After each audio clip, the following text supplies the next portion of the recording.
Friends, ఈ video ద్వారా మనం జలకంఠేశ్వర ఆలయం ప్రాముఖ్యతను తెలుసుకుందాం. ఇది విజయనగర సామ్రాజ్య కాలంలో 16వ శతాబ్దంలో నిర్మించబడింది.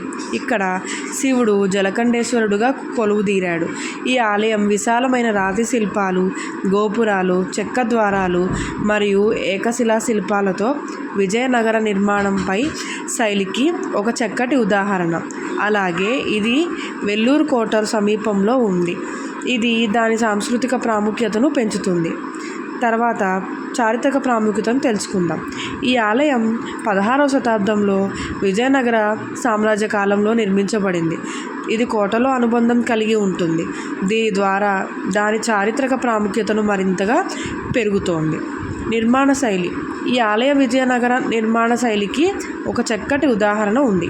అదేంటంటే గోపురాలు, రాతి స్తంభాలు, చెక్క ద్వారాలు మరియు ఏకశిలా శిల్పాలు వంటివి ఇక్కడ ప్రాధాన్య ఆకర్షణలు.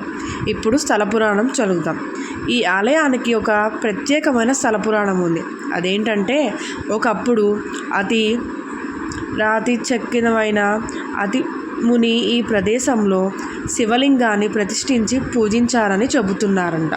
అప్పుడేంటంటే తర్వాత పుట్ట అంటే వాల్మీకంతో కప్పబడిన శివలింగాన్ని, పుట్ట అంటే వాల్మీకం అంటారండి.